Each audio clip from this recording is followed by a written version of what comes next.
Welcome back to the LEC Week 3 2022. I'm sorry, Vedius finds success here in day one, and I have Adam to talk about the victory against Astralis today. Thank you, Adam, for joining me. I saw your tweets 30 minutes before the games. You were saying, wow, we have to 2-0 today, keep the playoffs hopes alive. And I feel like it's always harder, especially when you're facing the lower part of the bracket, because it adds more pressure maybe. So what was the mindset for your team and yourself coming in today? Well, first of all, we can actually talk about the kind of expectations we all have in BDS. I think the expectations is kind of like to make playoffs, maybe not to go so far in playoffs, but at the very least, it would be actually good, to make playoffs, even if we finish 6th or something. So this is why it was actually important, to make sure that we actually take this win today. And we have to take the win tomorrow also, because if we actually don't, then the playoff run might be a bit too hard, unless we suddenly become I don't know, Damwon, and we just win all of our next games. But yeah, I mean, in terms of mindset, I would say that it's pretty chill. I would say no one. The mentality is just we're just giving our best, and we actually see how it goes, So that's very nice to hear. Nothing much happening. Okay. Yeah. Well, keeping your head cool, and I think that's the focus here, to have the best results, I would say. About the past weeks, it hasn't been easy for BDS, if I may say. How did you identify the issues that you had in game, and how do you plan on fixing them, starting today, of course, with this victory? Well, it's not really harsh to say that we were actually really bad the past weeks, and I think that we're still really bad right now. But I think that as a team, we've been identifying the common mistake that we're doing, and so right now we're trying to fix the mistakes one by one. So it's actually a long process. It's gonna take time, and yeah, we're hoping for the best. Hopefully. Hopefully, and as long as you identify what you're missing, I guess you're on the right path. More positivity here, Adam. You've been reunited with your K-Corp buddies, Syncroft, Maddie, of course, Nuclear, also from 2nd Division. But I want to touch on Syncroft here, especially because he got player of the game. He had a stellar performance on Diana today. And I want to talk about the impact he has in-game, but also you guys being reunited on the Rift. How has that been going? Well, for my part, it's actually really nice to be reunited with, basically everyone. Even though I didn't know Limit, the first day I met him, it was Limit is actually a really nice person. I really like this guy.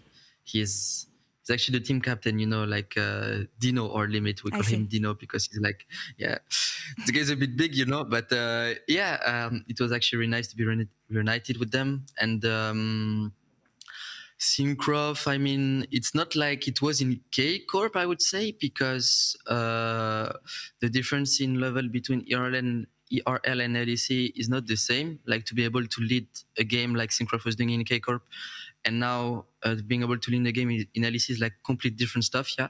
So Syncroft doesn't have the impact he had when I was with him in K-Corp.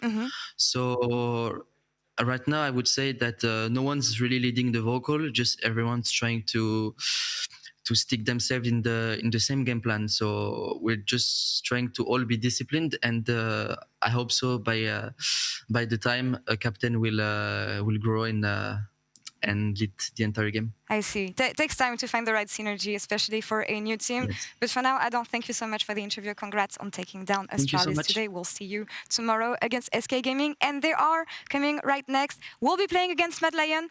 Mikyx is back. Oh, no, I'm sorry. Yeah, Mikyx is back. Away from jail, Excel, Mad Lion's coming right next. Back to you, Trevor. Thank you so much, Laure. Adam had so much to say. I don't blame you for getting a little bit flustered there at the end, especially with the compliments to Dino and his leadership style. Welcome back. It is going to be Excel taking on Mad Lions. Excel, of course, we've got the newest edition with Mikyx, and they're going to see whether or not they can pick up a win. Let's start by focusing in on Excel. I think their early game has been relatively okay, but when we do look forward, the struggle with longer games, the struggle with team fights, when you look at these statistics, kill to death ratio at 40 minutes during the laning phase. You look at your goal difference, they're pretty good. So for Excel, it's late game, but that's pretty obvious. Yeah, and I feel like we've said this about Excel for many years now, even when I was on the roster. Early games were good. Last year when we were covering on the desk, Excel early games are not bad. Maybe even top 5 worthy in early games, but the problem is the mid to late game transition. You take their game, I believe it was against Misfits, where they have 3 dragons stacked up. It's a dragon soul fight. Excel have the dragons, but they got aced and they lost Baron, so now the game's over. Even though they were controlling the game for the first 15 minutes. Yeah, and I think a large portion of this comes down to that team fight, right? We can oftentimes see that Finn, maybe the target selection isn't quite there. He's oftentimes separated, and it makes it very easy for the opponents to go, right, we're just going to dive in your back line because your front line is so separated. And I think that's been the main focus for a lot of their fights. It's just been how separated they have been. So even if you come in with a goal difference, it's not really paying dividends. Yeah, and the game, it's just transitioning towards teamfight and dragons right now. Lane phase, yes, it is slightly important depending on the matchups, but it's all about dragons. Literally, the whole game revolves around dragons. You watch LCK, LPL, yes, there's early game skirmishes, but you can't dive lanes any much more with teamfights. With TP, you can't force lanes as hard, so it's all come down to objectives. So is this now what Mikyx has to fix? This is what Mikyx has said in his own interviews. Has a proven team fighter. He's a strong engager, and we got some clips to highlight those strengths. And the thing is, when it comes to dragon fights, yes, you can talk about positionings and poke and how to engage, but it's that snaps decision where the support of the jungler just sees an angle, someone walks forwards too far, and you just punish them instantly. And your players, your team will react. They will follow up the second you go in. And it's all about just finding those angles or setting up properly. One of the two works. So in theory, if you take them in isolation, we understand what Mikyx can bring to this team, but it is at the cost of what ADVN and Markoon had. And Dagda, you were talking during Ready Check around how the two of them synergized really well in the early game. Yeah, and honestly, I love the synergy that we saw between them, right? Oftentimes we'd see them going up towards that top side, they'd end up getting a bunch of kills, it looked really, really good, setting Finn up, but oftentimes the problem was that Finn was on like Malphites, Orns, where you don't really want to get those resources there. And I think that was what we hit on in the opening of the show as well, was that we started to see that actually change. And they moved down that same synergy playing factor, but now into that bot lane, setting up Patrik for success. And that seemed to be where the new story was unfolding, but it's sad that it's kind of closed now. It is closed, but of course now we need to see if Excel can open a new chapter, if they can maintain the strong early game and then improve on the mid game, that's good for Excel. But they're doing it against Elyoya and Kaiser, and I think that they are the strongest jungle support duo in the league. When you see what they've done in the opening couple of weeks, how strong of a statement is that, Caedrel? Well, they won back-to-back championships, and the jungle support is the core of the team. It's almost like the heart, the rock, the backbone of what a team is. Your carries, yes, they can come and go. Yes, they slot in. Yes, they can make their clutch plays. But how do your carries get ahead? Well, individual performance, yes, but jungle support dictates whether you can get ahead individually, right? They hover around mid very well to get their mid laner ahead. They hover around top side. When they need to play bot side, they will. Unforgiven, playing weak side very well. Popping off in fights, he seems extremely reliable. Reeker still a lot to be left and desired, but Armut also looks consistent. It's a case of you're against the best jungle support in the league. They will get their lanes ahead. How can you stop them? Okay, so then let's also zoom it out. Let me make a statement that I think is 100% defensible. Elyoya is the best performing jungler in the league this spring. This is a player that went from rookie to 2-time LEC champion. That is almost single-handedly the reason Mad Lions are winning games. It's hard to say if he's the best performing jungler because you think of the first game of the split against Vitality, domination. Yes. But then you think of the game against SK where he's farming Raptors at 50 minutes, gets caught and loses the game, right? Even though they're ahead. So yes, he looks good, but it's slight inconsistencies that he needs to fix. Similar to Kaiser, a couple individual mistakes where he's getting caught out looking for vision alone. So they need to make sure they play together. And when they play together, they're on the same page. I think Elyoya and Kaiser are almost unstoppable in Europe. Okay, now I'm going to put Dagda in another unfavorable position as the newest member to join the team, and we are going to look at predictions for this matchup. Who do you think is going to win and why? I think it's going to be Mad Lions. I think the control that Kaiser and Elyoya have in the early game is going to be way too much.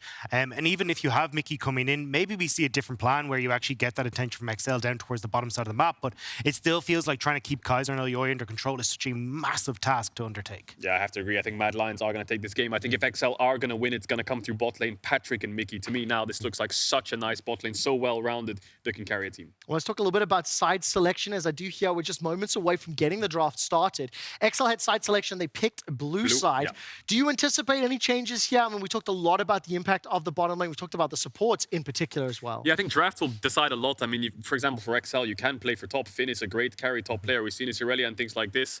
The question is, how does the draft unfold? If you get caught off guard and they leave open Renekton, well, now you kind of have to play topside. If they leave open TF, well, now you have to play a 1-3-1 kind of comp or some kind of topside heavy draft. You can first pick Diana and play double AD solo lanes. maybe a Philios first pick and play for bot. So the draft dictates a lot, and having more lanes to play around gives you more versatility, which makes you, of course, more flexible. Yeah, and I agree. I think draft's going to play a huge focus. I still think we're going to see that Jinx ban might have gone for all the time, because the whole point is we don't want to play Jinx, we want to get Kaiser out of lane. But I think the real important thing is kind of looking at that 2 support picks, right? Because you've seen Kaiser goes towards things like the Nautilus, the setup for these easy plays. What do we get from Mikyx? Is it a lane dominant champ, or is he going to try and match the roams? We're going to have to find out in just a moment or two. And just before the draft starts, we're going to hear from Mad Lions jungler Elyoya on his new role in the team. I mean, I think Mad Lions overall has a really solid coaching staff, and we also have like still a really solid base. We just added 2 rookies, and I think it's gonna be on us again. Like, we have the potential to make it. We just need to work. This year I will have to take a lot more of leadership that I was taking last year, because last year we had Marek, humanoid, who was taking a lot of responsibility in terms of in-game. This year is gonna be me, so I think it's my year to prove myself. Interesting words there from Elyoya, taking a lot of leadership roles for Mad Lions. They face up against Excel in our second game of the day. And what a game it's likely to be, Vedi. Yeah, I mean, expected favorites are the Mad Lions. Of course, the return of Mikyx down towards the bot lane. Obviously, it's difficult to argue against the pedigree of the player. Very successful, really, ever since he joined the LEC, even back in 2016 where he joined Splice. He made it all the way to the finals, where he ended up playing against G2, funnily enough. So, yeah, I'm excited to see what both these teams bring. You know, in these supports matchup, it's going to be a good one. So, we're about to head into draft. You know what that means.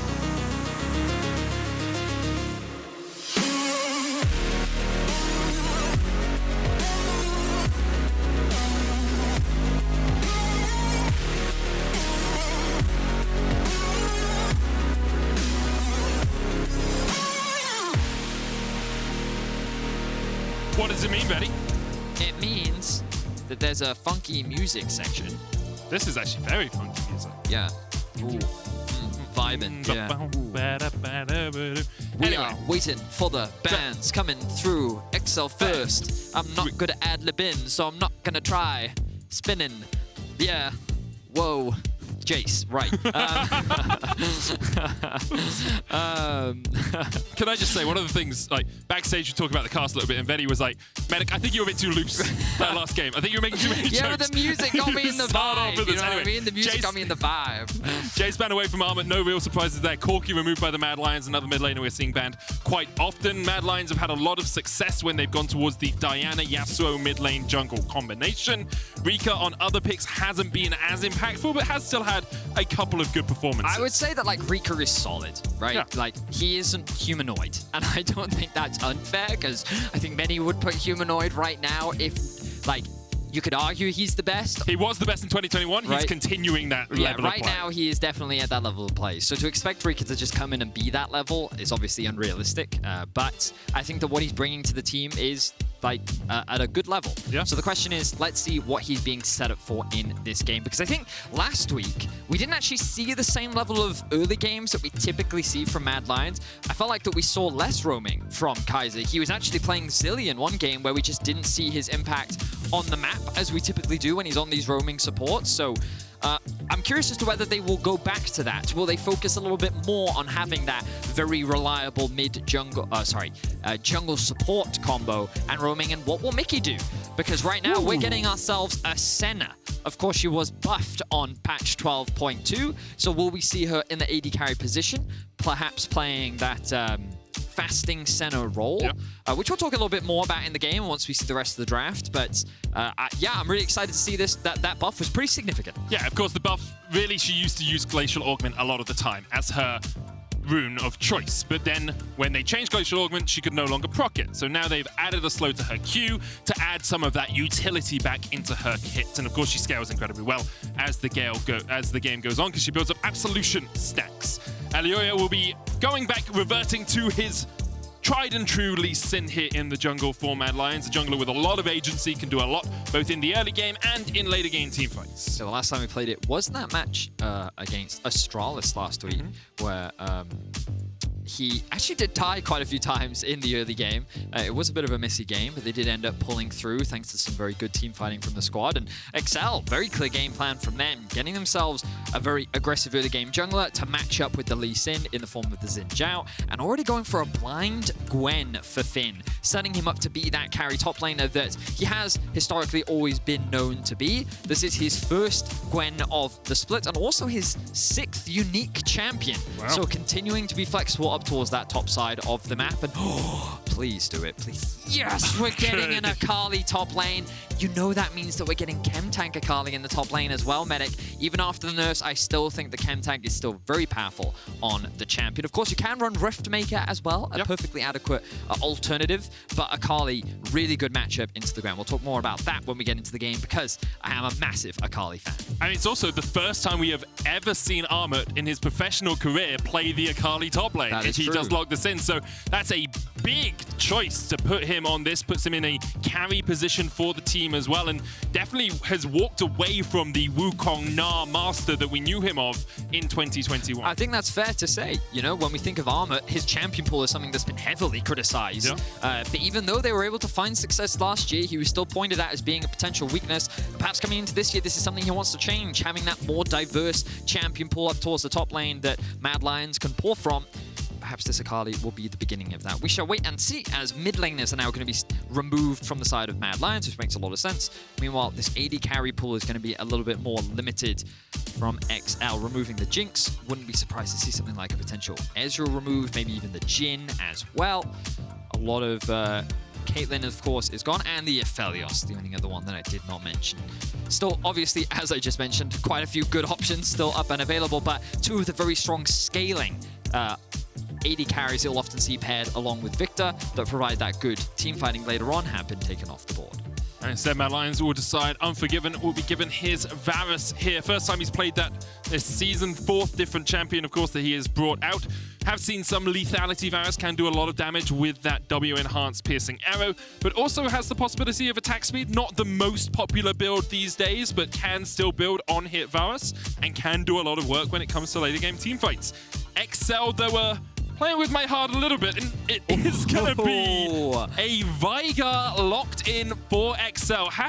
Well, actually, I was going to say have to assume that would go in the mid lane, but Senna Veigar is a bot lane you could play. True. That is true. If you wanted to play fasting Senna, and it would give you, strong control over that bot lane. We're going to find out almost immediately. That's true. And it looks like... Are we? Because this could be mid lane Galio. I don't think it's mid lane Galio. When I think of Mikyx, I think of him as a big Galio player, and I also remember Galio Senna being a strong duo in the bot side of the map as well. So that's what I'm expecting. I will say that the engage, not the strongest. However, the follow-up, very powerful. You engage with the Zhao, you then have the AoE stun come down from the Veigar, and then the Galio ultimate comes out on top of them. You can see that the follow-up is very clear. And then the Senna ultimate on top of that, pretty powerful team fighting if you can actually get that initial engage off, if you can get that initial pick. But in terms of scaling, XL have a very strong scaling comp. Like, you have the Senna, you have the Gwen, Veigar into the late game, continuing to stack up those Qs, and just the amount of damage that you can generate is going to be a massive threat. I think Mad Lions have strong side in terms of the 2v2 in the bot lane. Varus, Nautilus, a very potent and powerful duo. The Akali gonna struggle against the Gwen in the early game. Her early game is very weak, but around level 6, 6 through 11 is really where she has huge kill threat up towards the Gwen. So I feel like the early to mid game is really where Mad Lions is going to look to leverage this composition. Of course, they do have some late game insurance themselves with the Viktor, but XL have put a lot of eggs in the late game team fighting basket, and this has been the biggest point of concern for them so far this split. So let's see if Mikyx can change that for them. It was what Mikyx was brought in to do for XL. Mad Lions, though, very strong in the early game. It was their bread and butter in week 1. Will week 3 continue that trend for this team? Currently sitting at 3-2, looking to make their way up the table. XL obviously not in the best of shapes as of yet, but 2-3, only 1 win behind Mad Lions. This would equalize the score with our 2021 champions if XL are able to pick up a win today. And we are a third of the way through the split with both these teams fighting for those playoff spots.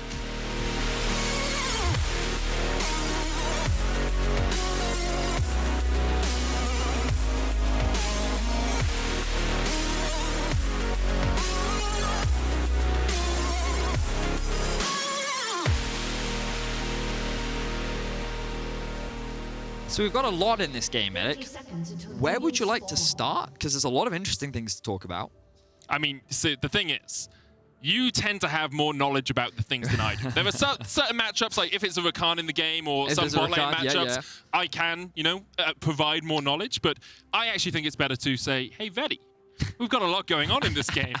Where would you like to start? Okay, well, I'll start by just the simple stuff, the runes. Predator is being picked up on the Veigar. For anyone that has seen this in solo queue, this probably isn't much of a surprise. But for those that are not as familiar with Veigar, this is a very common rune choice in the day and age.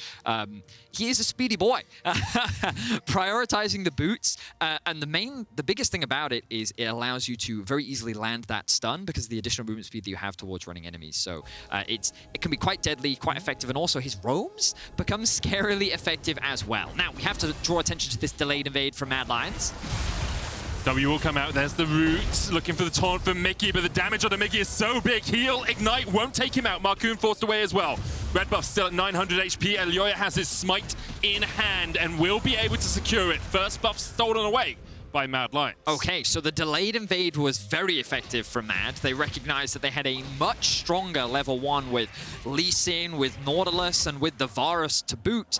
They were able to get a lot of summoners out from the side of Excel. The flash is gone from Mikyx, the heal is gone from Patrik, and Markoon's early pathing is going to be completely messed up. He's going to lose that very early red buff, and look, Elyoya is going to path immediately back towards his red, so no map split will be occurring. And Markoon's going to find himself in a very tricky situation right now. So very proactive early game from Mad Lions. It comes back to what we were talking about in the draft, right? Mad have a very strong early to mid game. They're going to try and leverage that. And they're looking to bully XL as much as possible in this early game. Patrik taking the W first as well in this lane makes it quite tricky for him to push forward. Really want that Q, the piercing darkness to heal up your lane partner. It is, as well, a farming Senna. Mikyx has gone for the Relic Shield, has already burnt through his potion, so Patrik will be the one doing the farming in this bottom lane. There'll be many changes to how Absolution works on Senna over the last few patches, but for the moment, all you guys really need to know at home is farming Senna is fine. You don't have to leave all the minions to die. You can get some of them. You get a stack out of quite a few minions anyway, especially the cannon minions will always drop you one of those souls.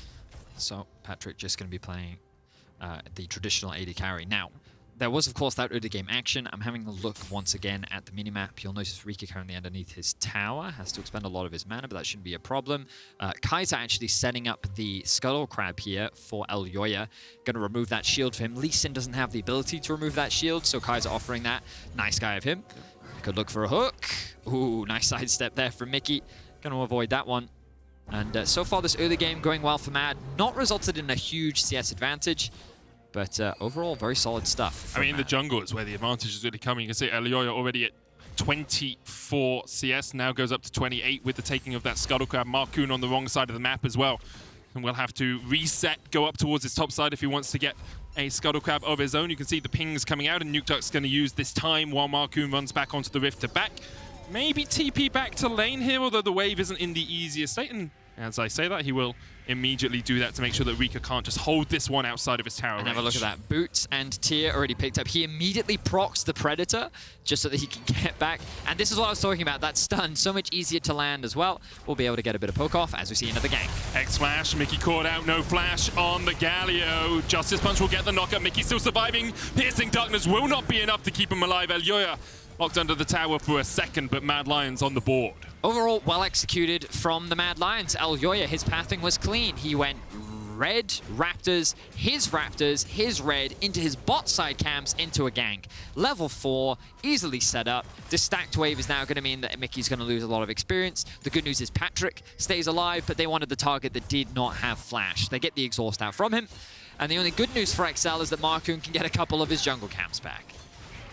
Should be able to close that CS difference just a little. Mikyx now already roaming out. And I did want to talk about the possibility of support roams as well, because it's something Mad Lions did very well in week 1.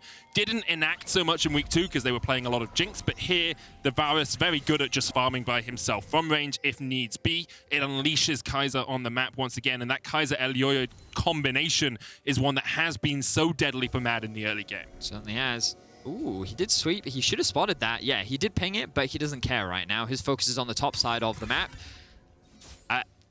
So Akali's not easy to gank for. She doesn't really offer any utility, but that is the point of Kaiser being here. He should have seen Elyoya, and they should be aware that Kaiser is in the top side of the map. Finn is showcasing that respect, and he's not going to get ganked as a result of that. But this is the typical jungle support duo that we were talking about. This is tried and true. This is Mad Lions to a T. This is the backbone that the Analyst was talking about. Kaiser and Elyoya roaming around the map, looking for picks, looking for plays, and basically just really creating the early game advantages that Mad Lions, this split at least, have become very well known for.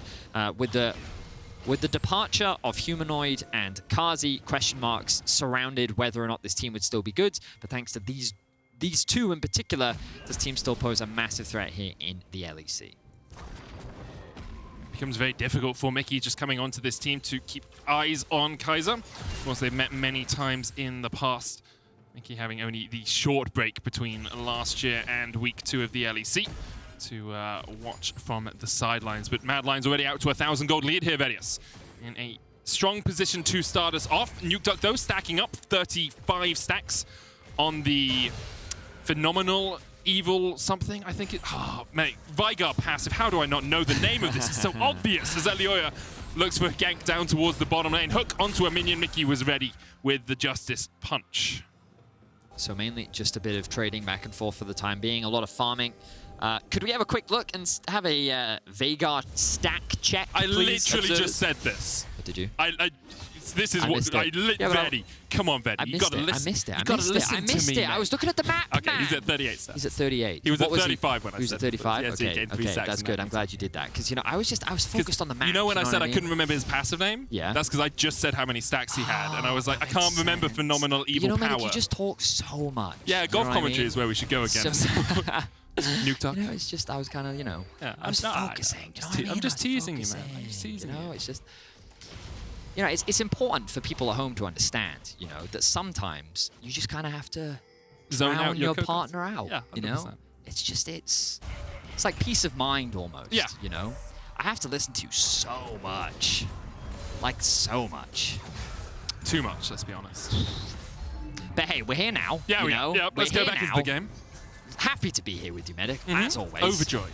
So what would you like to talk about? I think we should talk about how Markoon has been able to close some of the CS deficit that he was at, now level 6, looking towards the top side of the map. Of course, neither team playing down towards that bottom side, but although Markoon has been spotted on a ward here, the question is how quickly can Mikyx get up here, because he's not yet level 6. He is already moving, though. Look at that. The Senna's going to base, Mikyx's going to move. He will be spotted on vision, but the top wave actually pushing in favor of Mad means that Armut gets to move first. Pretty low on HP. Finn caught out, doesn't have the flash. Elyoya kicks him back, and the hallowed path will not keep Finn alive. Needlework after needlework means Elyoya has to flash to survive, but Mad get their second kill of the game, and because of that, now they have control over this topside river. Ultimately, a good punish. A couple of execution errors there from Armut, but not a massive deal because it still results in the kill. Overall, well played by Mad, and overall well executed by Elyoya, knowing that Finn does not have the flash, means that he's able to set up a very easy ward kick to be able to secure that kill. Now, I want to highlight the thing about Akali and her E. When against Gwen, when you E, it actually puts you out of range of Gwen's circle. Okay. Which means that your E now no longer hits the Gwen. Oh, interesting. Yeah, so you have to be really careful about your usage of the E when in the Gwen matchup specifically. He did miss it, though. That's fine. But the other cool thing about Akali's RE is you can actually cancel the later half of your R. Animation with the cancel, E. I assume, as well. Animation You're not just cancel, getting rid of Annie from the game. No, I'm not cancelling Annie. No. Yeah, you can cancel the end part of your animation of the R with your E to make the E actually trigger faster to more reliably land it, which Armut also wasn't able to do. But these are very micro things, and I've played like over 100 Akali games this split. But I like his build because by going for the early Sork Boot into then the tank, you don't actually lose a lot of damage, and because Akali's base stats are so high, this is around the point where she just starts beating Gwen. This is the window where she is just that much stronger, and even with the chem tank nerfs, where the passive doesn't proc as often, Akali doesn't really care, because what she does care about is, hey, I like being tanky and still being able to do damage, and chem tank allows that to happen. Strong Right, that's enough position. Akali, I'll stop it now. No, it's good. I know you love Akali. I love and I know you love Akali. this build as well, so it's great to hear from you as Elyoya does have the Rift Herald, sees the TP to the mid lane. Finn, understanding that Elyoya is on a ward, will just back away, but Finn forced away from the wave, and I think that wave can just be held by Armut if he wants. Markoon's going to jump across this wall, trying to dodge away from vision. Yeah, this is a really bad wave state for Finn. Hasn't got the TP to get back here. Instead, just going down to get himself a toad in the form of the Gromp. And look at this as well. Reeker, aware that the Drake should be starting, moved down into the river, had a cheeky look, spotted that one out. Little gander. And little gander. And yeah, but also the other thing you notice there, Armut staying away from the wave too because of his Balmy Cinder to make sure that that doesn't passively damage the minions, making sure that he can keep this wave state as is, and he's now keeping that gap. I'm going to be honest, I love it when you're really passionate about something, because 30 seconds ago you said, that's enough about Akali, and you're like, actually, here's another little Akali tidbit. Akali. The thing is, a lot of people don't like her because she's really obnoxious and really annoying to play against. Yeah, like that. I don't like when people say that she one-shots you because she just can't. She can't actually one-shot you. She has to land at least like 4 things, including her passive, which does require skill. But when people are dying to it, just right-click on you. You know, it's so much easier to be an AD carry. They just don't appreciate the skill that Akali requires. You know, she's a difficult champion medic. She's not like my old Nocturne. You know what I mean? It is interesting how after Nocturne got nerfed, you've fallen in elo progressively. I mean, I don't think that's interesting at all. I think Riot is just very unfair and hates me. That's what I think. Oh, yeah, that's understandable. Mad Lions continues to have a dominant performance so far this game. 2,000 gold ahead, ready, and they are pushing down towards this bot lane. This should fall with the Rift Herald going down. Unforgiven in a good spot just to chip away at it even further. Already 400 gold ahead of Patrik. That should only extend. I think Unforgiven did get that extra auto attack in. Another plate falls. Elyoya, though, a little bit overextended. Mikyx looking for the taunt, will land it. Flash Q3. Elyoya pushed too far and got found out. Nukeduck with the shutdown. A really important pick needed for Excel as well. At the beginning of the draft, we talked about Excel needing the scaling. They need time. Something as they build up later on into the game, you want Nukeduck to be building up stacks on his Q. You want Patrik to be building up stacks with his passive. You're basically waiting to reach that late game point. And if you keep losing these plates, keep losing this early game, then things are only going to go from bad to worse. So punishing Elyoya for being in that position was excellent and much needed. Great use of the Predator from Nukeduck to be able to land the stun, locking Elyoya up. The flash commitment from Markoon now pretty much brings the goal to only about a 1k difference. And Mads now need to find a way to try and take these early towers down, try and get a little bit more control back in their favor as we approach the mid-game. Really good thing for Excel as well is getting that first Drake, because it means if Mad now starts to try and force fights around a dragon, you have that buffer, you have that one extra before we get towards the soul, and you can just hold out for that scaling. Nukeduck finishes the Everfrost. Patrik was over 20 stacks, so he's already got the bonus attack range and some of that crit chance on this Senna. 28 stacks right now, Vedi, on the Absolution. The Excel are holding steady in this game. I think Mad Lions still very much had command of the early game, very much in a strong position, but Excel's early game hasn't actually been their weakness so far and continues to show signs of promise in the LEC. Certainly do. Now just thinking about what is the next move for both these teams. You can see Elyoya does have camps towards the bot side of the map. And with the Rift Scuttler up, unsurprisingly, he's going to path towards the bot side. He does have that slight level advantage over his count opposite jungler for the time being. And with blue spawning soon, Markoon likely going to be mirroring a similar path. The question is, will Elyoya go for camps? Will he look for a play? Keeping my eyes on Nukeduck as well. What is he up doing?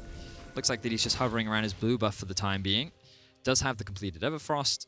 Ooh, that tier is stacking up very nicely for him. Doing a very good job in terms of the 1v1. Something you can typically expect from Nukeduck in the laning phase. There's never been a player that really gets dominated in lane. Never been a player that really falls way too far behind. Sometimes perhaps his team fight impact has been found wanting as we look for a fight in the top side. Finn actually looking for the needlework. E back. Mikyx has to flash away from the Chain of Corruption. On your screen right now, Elyoya looking for the Sonic Wave. We'll find it, and Mikyx caught out in the midst of 4. Finn forces Armut away in the top side. Dawning Shadow. He dodged back into it, but it just wasn't quite enough damage. Markoon, though, he's got something more to say. Armut, you can shroud all you like, but wind becomes lightning and you become dead.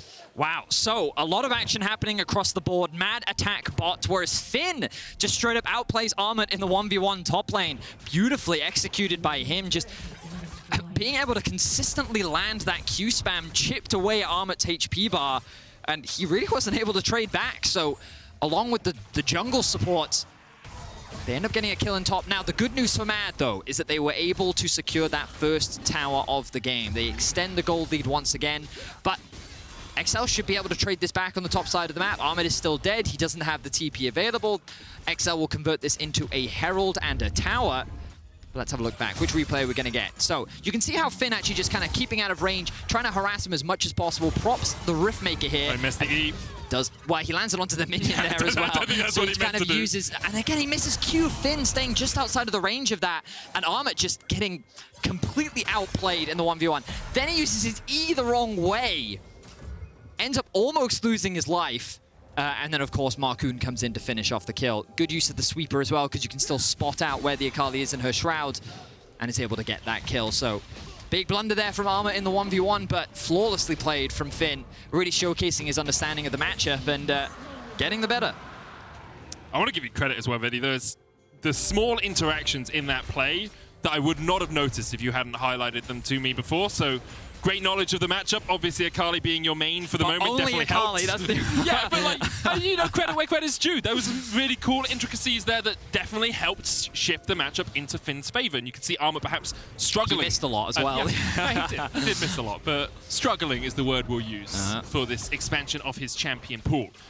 Mid lane towers both remain standing. Riftheld was picked up by Markoon. He has that in his back pocket. And Unforgiven and Patrik just matching each other about even on CS. You know, a 9-10 CS difference isn't too monumental right now. Kaiser and Elyoya, though, once again together. And Mikyx is the one they're targeting. Nukeduck, though, in a good position. The blast cone is there. But there's the root. There's the frost. There's Elyoya getting locked up. Kicks away on Nukeduck. Armut's going to dive under the tower. Elyoya's ticking. Markoon will take him. Patrik coming in as well. Looking for the heal. Just about gets it, but not quite enough. Unforgiven now on the wrong side of dodge, but so is Patrik, and he is down. Armut will take him out. So just a massive fist fight in the top lane river between the two teams. Interestingly, Reeker and Finn were just chilling in bot lane, farming away. But let's have a look and break this one down. So how does this one all start off? So it looks like Mad are aiming to try and secure this top tower, get a little vision control. They catch Mikyx out. Markoon's immediately there to support him. Nukeduck has a great position, lands the two-man stun, is able to get both the W and a Q off. Armut then gets a free setup onto Nukeduck, but Elyoya gets one shot. Now, because Nukeduck gets kicked out, this easily turns in favor of Mad, because that additional damage from the mid laner of Excel isn't present. Meanwhile, Armut is now joined into the skirmish as well, which means that Mad end up, well, I think it ends up being a 2-for-2 overall, with most crucially, I think, some big kills going over to Nukeduck there. You can see his highest gold in the game, apart from Unforgiven, who's sitting at 7.7k. And that's the trade-off, right? So getting these kills onto the carries. Unforgiven, a player that's been very reliable for the side of Mad Lions, I think to the surprise of many. I've seen some people even saying top 3 AD carry in the league already. You know, some very high praise thrown towards the rookie in the bot lane. But his consistency continues to be shown. 0 deaths so far in this game. He has received a lot of jungle support this time around, but his positioning in the fights has also been good, and have to give credit to Nukeduck in that last fight. Beautiful stun did land, was able to get a lot of damage off, immediately working towards, well, of course, you can use that large rod to upgrade your tier into the Seraphs, but also he can build it into Death Cap if he wants to. He's got options. I mean, that's part of the power of Veigar's passive, is that you can just go straight Death Cap, and it's actually quite efficient. Wait, I think they changed the build on Seraphs, didn't they? Oh no. I'm pretty sure they changed the build because now it gives cooldown reduction as well. So I think he must still be going for the Death Cap then second. Yeah, I don't... You know those moments when you're not listening to your co-cast? That was one of them. So I'm pretty sure Seraphs doesn't build out of Death Cap. Yeah, I'm pretty sure it's... no, not Death Cap. Of course but I'm pretty sure it's Blasting Wand, Kindle Gem, and... Yeah, it's the Kindle Gem. Yeah, tier. Yeah, okay. But he's building Death Cap. I remember. He is building Death Cap.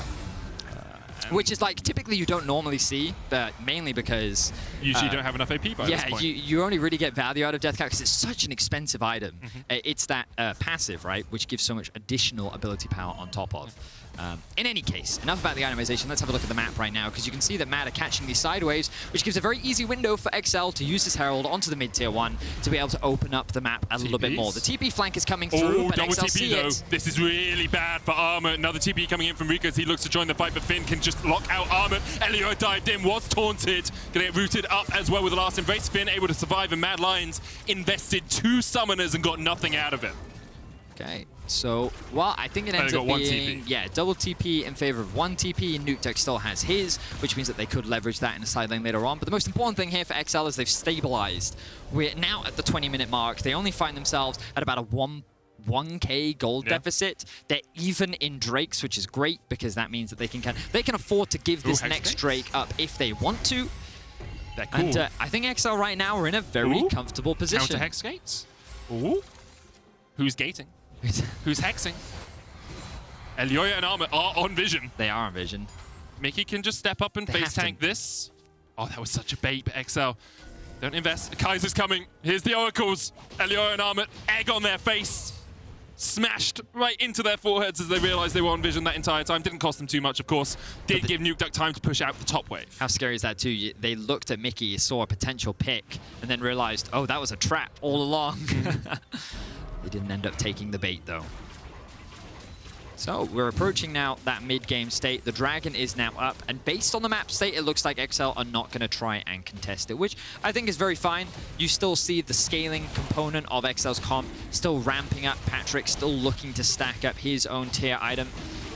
And ultimately, they're quite happy to buy time. Take their time, wait for levels, wait for their scaling to really be a big factor. And as we mentioned, it's not the Drake point, so they don't really have to be worried. The next Drake they can look to contest, and with that death cap completed, XL's looking in a good spot, but we've seen them in these spots before. That we have. The question is, can they convert this into a one-team fight? Can we see that coordination that we have been looking for them against an organization that was known as the best team fighting team in the league last split, or last year even. Yeah. And I think we still see a lot of the elements of that in the current Mad Lions roster. Waves are continuing to be picked up in the side lane. And for getting a bit of poke off, Patrik just going to heal that back up. Only at 49 stacks so far, though. Usually the breakpoint you're looking at is around 60 to 80. Yeah. That's where you get really strong on the Senna. Anything over 100 and you are absolutely shredding. 212 phenomenally evil stacks. That's a difficult word to say. Phenomenally evil. Yeah. 500 AP already on the Veigar means that Nukeduck is in a good position as well. And the scaling advantage very much falls in XL's wheelhouse. It's just whether or not Mickey is able to bring the teamfight prowess that he had on G2, that he was able to showcase for all those titles, for that MSI title as well. Who wins this, Vedi? Well, right now, Finn. Because I'm looking at Armut, he's got Demonic Embrace and Turbo Chem Tank. That feels like it should be a pretty strong Akali. But so I feel in this matchup, I might have gone Rift Maker, just because it gives you a little bit more damage. The thing about Akali, why she's often picked into Gwen, is because she slightly outranges her thanks to her Q, and once she uses her dash, you can then dash back, because she kind of so that advantage, when you go for Chem Tank, you're very reliant on your passive. And I think Finn really understands the matchup, so he's trying to just leverage. He's stacking up his Q as possible, and he's just spamming Q as often as possible. So every time Armut tries to go in with a Q, he's like dash, snip, Q, snip, Q. snip, Yeah, snip. exactly. And he's basically just like winning out on these small exchanges, and it's chipping away at Armut, which then makes him hesitant to go in for longer exchanges. So in any case, the bigger thing I wanted to draw attention to was I was having a quick look at Nukeduck. I was curious as to how much AP he was actually sitting on. He's 605 right now. Of course, the death cap 639 right now. Oh, 639, yeah, of course. I think you're 10 seconds in the I'm past. actually a little in the past on my But then monitor. you see that was 605 to 639 in about 10 seconds. Yeah, and that's just because it actually just synergizes so well with his passive, the death cap. Gives him so much additional ability power. He's scary right now. He is very, very, very scary. I cannot wait to see how much damage he does. He presses the unfair button and you will die.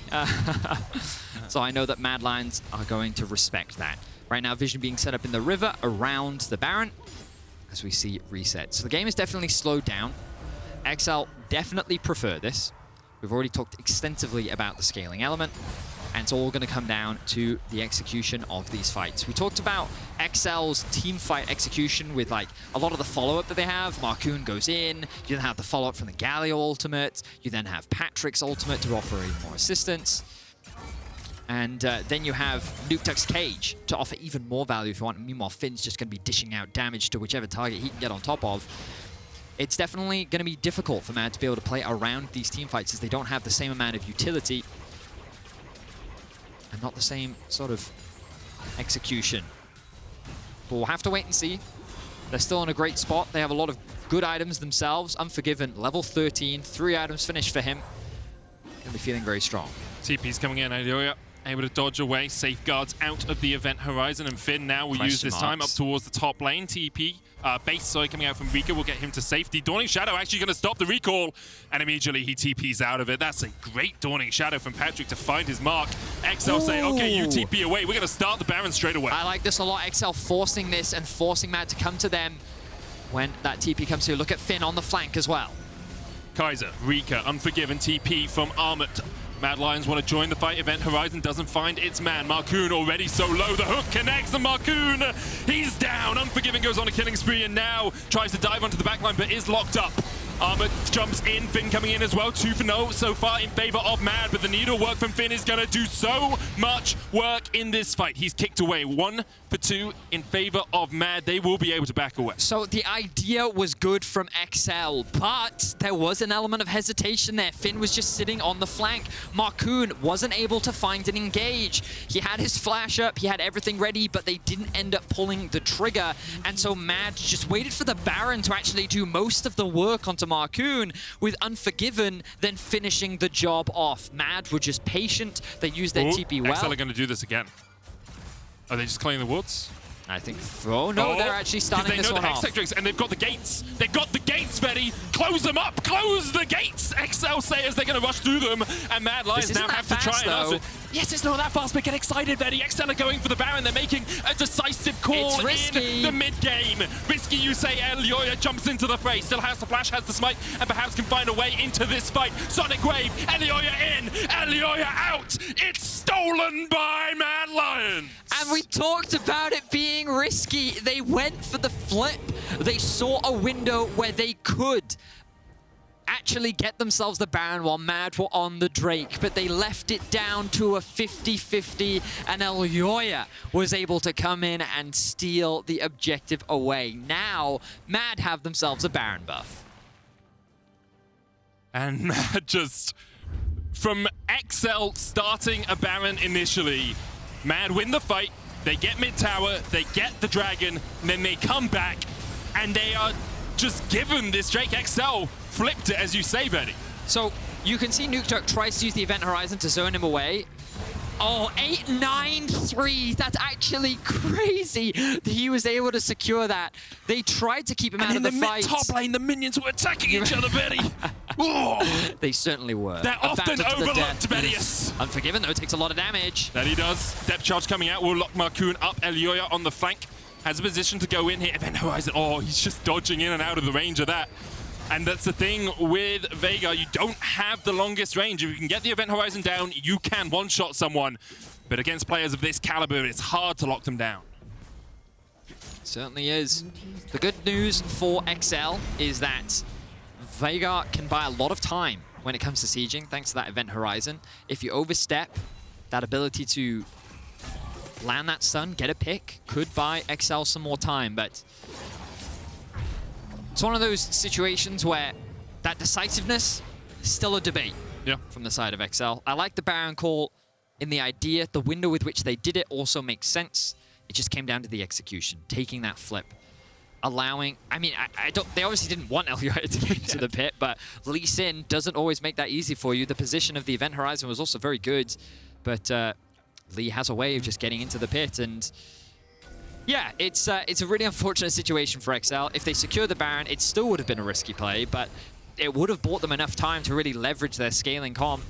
But now they find themselves on the receiving end of the pressure. Mad Lions are securing full control over the bot jungle. I mean, the good thing for XL is it's only a, you know, probably a 3,000 Baron power play at the end of this, 1.5 from the Baron itself, plus this tower you would expect with 30 seconds left on the clock, and with 2 minutes left on the Hextech Drake, they do have time to set up for what could be a soul fight. True. They haven't lost the game from that Baron play, however, they are very much against the ropes, against the clock, because that Hextech Soul is an option for Mad.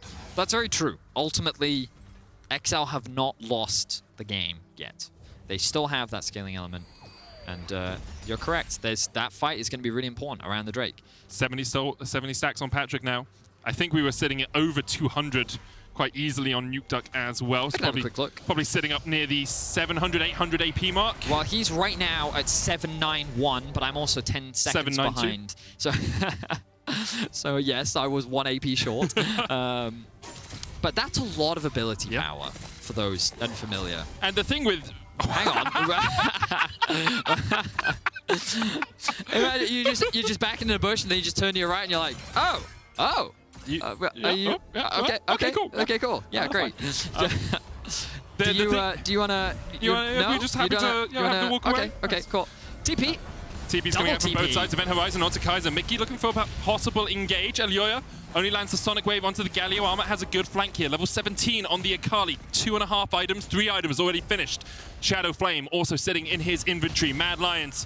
4 players in the river. Armut on the flank. Finn's going to knock him away with a Blast Cone. Excel had priority on the mid lane wave. Mikyx hit with the Sonic Wave. Patrik, though, can heal him up. Event Horizon down once again. The cooldown on that will be coming back up as Markoon steps in. He's gone very deep here. Patrik's not there to follow him up. Death Charge coming out. Finn on the flank, looking for Elyoya. Markoon pops the stopwatch. Elyoya with a kickback, lands it into Mikyx as well. Finn pops the Halapath. He looks to get for the re-engage when Armut has a perfect flank. Is it the perfect execution from the Akali player? Can't quite find the engage. Reeker exhausted. Mikyx goes in, goes down. Event Horizon will lock up Armut, but they just don't have to follow up through the stopwatch. Nukeduck almost caught out with a final piercing arrow. Mad Lions win the fight, and they will take the Drake as their prize. Wow, a very skirmish-heavy back and forth between the two teams. A lot of dashing in, dashing out, chipping away at the opposition's health bars. But ultimately, it's Mad Lions that come out on top. Markoon at the beginning of the fight lost so much HP. There was, again, no real commitment coming out from the side of Excel, which meant that Unforgiven could just deal so much damage on the backline, and this is where we have to come back and talk about this AD carry on Mad Lions. He continues to impress. 4-0-3 is his scoreline, but like, what an incredible game from him so far. We've already talked about him at the beginning of this game. We have to keep talking about him. Statistically, he has been a standout performer so far this split, but also for the team, I think he is exactly what the team needs, that reliable carry that you can fall back on should things go poorly. Right now, he's been involved in 7 of the 8 kills. Again, he did get a lot of jungle attention in the early game, but this is what you want to see, converting that jungle attention into resources. Anathema's Chain coming out from Elyoya. Who's going to check that on? Let me have a quick look.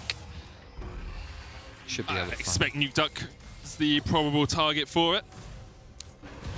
I don't think he's fight might be beginning here. Caught out Armut. That's a lot of damage. It's a primordial burst. Actually chunks them out. Depth Charge going to hit onto the backline as well. Now Kaiser, this is not where you want to fight if you're Mad Lions. This is a choke point, and you're playing against a Veigar. Patrik now stepping in. Kaiser down to about a third. Mikyx flashes over the wall. The Justice Punch doesn't quite find the stun, but Finn finds the job done. He gets 1 Chaos Storm, will tick him away, and he will fall. 1 for 1 so far. Top laner for support. Patrik's trying to keep Elyoya at bay. Unforgiven dashing in with the Gale Force. That's what we like to see from our AD carries. That's not what we like to see from our top laners. Armut went a bit too deep, but the Hextech Soul helped him out with that final tick of damage. Okay, ends up being a 2 for 2. Mad Lions have control over the Baron. Ooh, I don't know about this. Of course, the carries are still alive for the Mad Lions. They're going to be melting through this. But look, the TP now comes through from Nukeduck. This could now be a big flip. Markoon, wind becomes lightning. Elyoya in the back of the pit. He's chunked out. Patrik can step forward. Reeker forced away. Elyoya has to dash out of the pit. No way do you do this twice. Oh, he's knocked up by the Baron. He couldn't get back in. What is with it? The Baron's on Excel's side. Markoon gets revenge, and the Baron... To be honest, I don't even know if that Baron interrupt would have helped, because, like, Excel just burst that down. Mad, they flipped the Baron there. Like, look at how easy it is for Excel. Let's start and watch the fight again. So Armut face checks into a brush, is able to tank up a lot of the damage, almost loses his life, immediately forced out of the fight. Then the engage comes through 4v3. Markoon soaking up more of the damage, then Reeker joins, and this is where his utility offers a lot of control, but I love this from Mikyx, working with Finn, realizing they can commit to the fight. This is the aggression that we wanted to see from Excel. Now, of course, Finn does end up losing his life thanks to the Chaos Storm, and then we end up getting another trade. Armut hard commits onto the fight here, trying to trade him for Mikyx's life, gets taunted up, gets 1 shot. But then I think the bleed from the Demonic's Embrace ends up being able enough to secure that kill. Now, we look at this. So look, Patrik, Markoon, they can just walk up. Like, Nukeduck is now a massive threat. Elyoya's not in the pit. Hello, Baron? Yep, Young Buck here. Check PayPal. Oh my words. I think that was such a bad flip from Matt. So we've seen 2 Baron flips this game. One that went in Matt's favor and one that went in Excel's favor. Excel haven't been able to gain too much out of this as of yet, but again, scaling definitely on their side. Level 18 Nukeduck, you saw how much the Primordial Burst could do to Armut in that last fight. Elder Drake up in 2 minutes time. I'll do a quick AP check. 1,030. That is a lot of AP. That is a lot of AP, and 94 stacks on this Senna as well. Do Mad have enough engaged tools to actually catch out Excel? Because Excel can just say, okay, you guys stand over there. We have a Senna with a rapid fire cannon and a bajillion range. She'll just order you down. And what's crazy is there's still bounties on the map, right? 2 of them taken.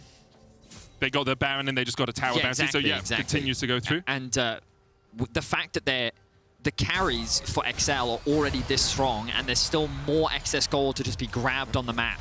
100 stacks as well on Patrik. It's just, Mad need to make a play happen right now.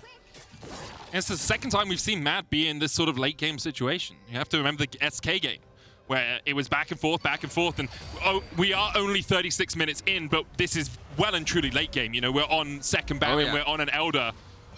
In a few moments, my mic is going to disconnect, and you're going to have to take over for the rest of it, Betty, so prepare for that. Got it. XL push in towards this bottom lane. Hex XL will help, keeping XL just a little bit slow, just a little bit chunked away, but that is another bounty that XL are waiting to take. The cannon minion doing a little bit of work will be taken out before it can get its final auto attack down.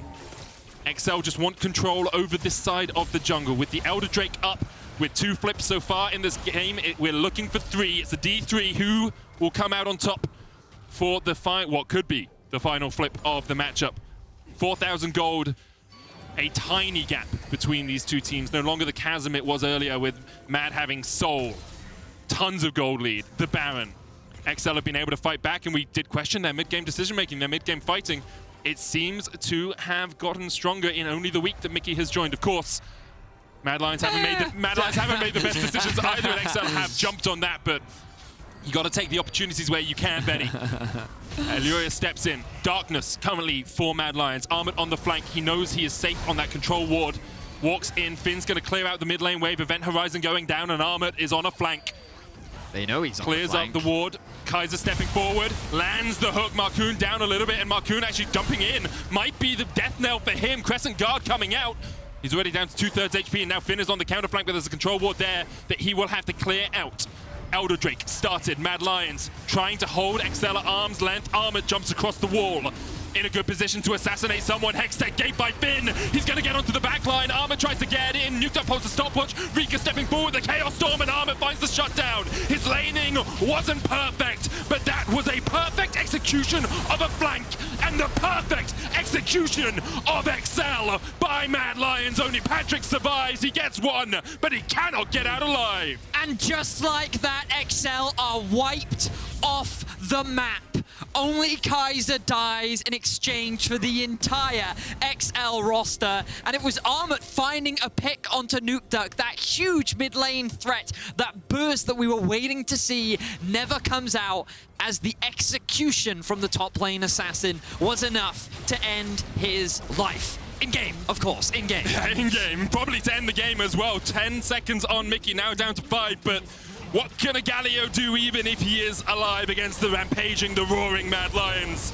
Their 4th win of Spring. Mikyx tries to do something, but even with a stopwatch, he can't stop time for long enough for his teammates to respawn. Mad Lions will take the win in a back-and-forth affair versus XL. Flawless performance from Reeker and Unforgiven. 0 deaths across that entire game. Just short of a 40-minute game. And I wish I could see a replay of that final fight once again, because like that was pretty crazy. I wasn't really expecting the Akali to just get onto the backline like that, but props to Armut. He was able to find a window. A lot was burnt, and he was able to just like basically remove Veigar from the fight. Oh, he actually went through the blue and then came in from Flipped behind, over the wall. used the ward Oh, beautifully played, actually. Really, really, really well played from Armut there. Good awareness to really kick off the fight, and then the ultimate there from Reeker to follow up. Really good Great stuff. team fight from Mad. All round by Mad Lions. You can vote for your Kia player of the game at LEC on Twitter. Armut, Elyoya, Unforgiven are your options. Yeah, those are some good options. Pick one of them. Mad now have secured their window over Excel and moved to 4 and 2 in the standings. After the break, we'll hear more from their jungler Elyoya on his best friend, the Baron.